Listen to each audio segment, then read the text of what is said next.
हमारे साथ अख्तरुल जी हैं, हम इनसे बात करते हैं। ये बताइए कि एनआरसी और आप कह रहे हैं कि जो एसआईआर हो रहा है वो एनआरसी हो रहा है। बिल्कुल एनआरसी का रूप दिया जा रहा है इसको। इतने सख्त डॉक्यूमेंट्स मांगे जा रहे हैं, लोगों के पास है नहीं, क्या करेंगे।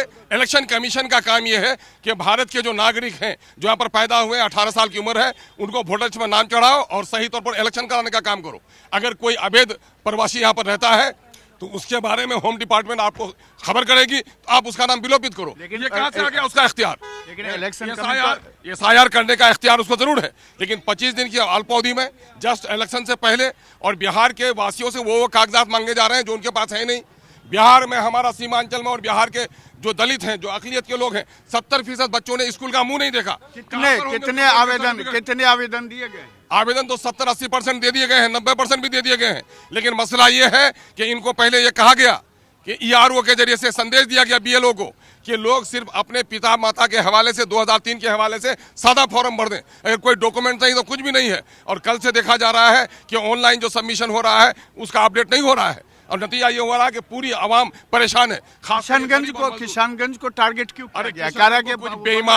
कुछ बेईमान लोग हैं, किसी के बाप की मजाल है कि बांग्लादेशी वहां निकाल दे।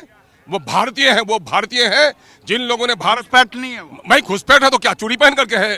केंद्र की जो सरकार बैठी हुई है, गृह विभाग बैठा है, क्या ये चूड़ी पहन करके है? क्यों नहीं निकालते? हम लोग चैलेंज करते हैं, जो बांग्लादेशी कमर में रस्सी देकर उसको निकालो। लेकिन बांग्लादेशी को पकड़ भी नहीं पाते हो, पार्लियामेंट में बयान देते हो कि बांग्लादेशी वहां नहीं मिल पाए हैं, और नतीजा यह है कि इस तरह उन्माद फैला रहे हो।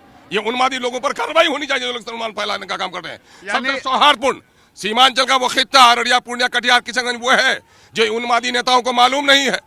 पाकिस्तान बढ़ते ही 2 टुकड़ा हो गया था, भारत भी 2 टुकड़ा हो जाता अगर सीमांचल के लोगों ने भारत का साथ न दिया होता। हम भारत के उन बुजुर्गों की औलाद हैं कि मेरे बाप दादा पर फख्र है कि मेरे बाप दादा ने भारत के टुकड़े होने नहीं दिया और अखंड भारत बनाने में भूमिका निभाई है। कितने रेजिडेंशियल के लिए अप्लाई किए गए हैं किशनगंज? वह हजारों में है, ले नहीं रहा एप्लीकेशन। क्यों नहीं ले रहा? वो अब ये तानाशाही है, ये डीएम की इलेक्शन कमीशन की तानाशाही है कि लोगों के सर्टिफिकेट मांगा जा रहा है और सर्टिफिकेट निर्गत करने वाले ऑफिसों को सर्टिफिकेट निर्गत नहीं करने की हिदायत दे रखी है इन लोगों ने।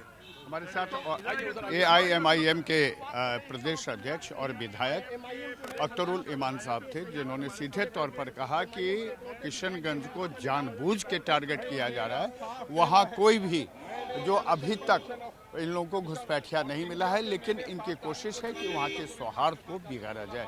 कैमरामैन शहनवाज के साथ प्रशांत झा, जी मीडिया, पटना।